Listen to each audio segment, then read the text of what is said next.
దేశ భాషలందు తెలుగు లెస్స అన్న రీతిలో అహో ఆంధ్రభోజ పద్య నాటకం ఆద్యంతం ఆకట్టుకుంది. శ్రీకృష్ణ దేవరాయల పాత్రధారి కోనేటి సుబ్బరాజు తన నటనతో ప్రత్యేక ఆకర్షణగా నిలిచారు. తిరుపతిలోని మహతి కళాక్షేత్రంలో అహో ఆంధ్రభోజ పద్య నాటక ప్రదర్శన జరిగింది. దేశ భాషలందు తెలుగు లెస్స అన్న రీతిలో అహో ఆంధ్రభోజ పద్య నాటకం ఆద్యంతం ఆకట్టుకుంది. శ్రీకృష్ణ దేవరాయల పాత్రధారి కోనేటి సుబ్బరాజు తన నటనతో ప్రత్యేక ఆకర్షణగా నిలిచారు. తిరుపతిలోని మహతి కళాక్షేత్రంలో అహో ఆంధ్రభోజ పద్యనాటక ప్రదర్శన జరిగింది. సుబ్బరాజు నాట్యకళా పరిషత్ ఆధ్వర్యంలో ఈ నాటక ప్రదర్శన నిర్వహించారు.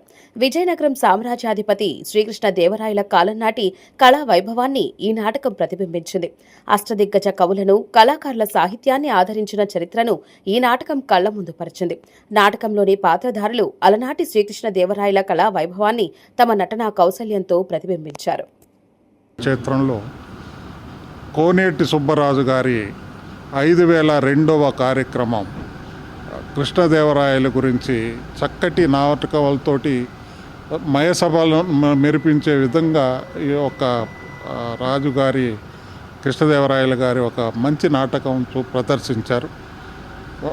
వాళ్ళ టీం అంతా కూడా చక్కగా మనం కృష్ణదేవరాయల గారిని మనం చూసామో చూసి ఉండం కూడా అటువంటి కృష్ణదేవరాయలని వేళ ప్రత్యక్షంగా చూసామనే ఒక మనకు ఒక కలయిక తీసుకొచ్చి చూపించారు సుబ్బరాజు గారు.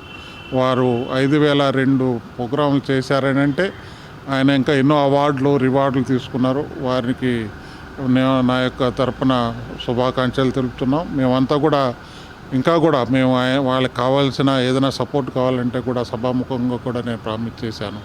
సుబ్బరాజు గారి కళ అద్వితీయం, చక్కటి వాక్చాతుర్యం, వారి యొక్క తెనాల రామకృష్ణుని యొక్క మంచి చతురత ఈవేళ చూపించారు ఆయన. అటువంటి ప్రోగ్రాంలు మనమంతా కూడా తిరుపతి ప్రజలంతా కూడా వచ్చి వాళ్ళని ఎంకరేజ్ చేయాల్సిన బాధ్యత ఉంది. ఇటువంటి కార్యక్రమాలు ఎంకరేజ్ చేయాల్సిన బాధ్యత మన పని అందరిపైన ఉంది. కాబట్టి మనం ఓం నమో వెంకటేశాయ. Thank you.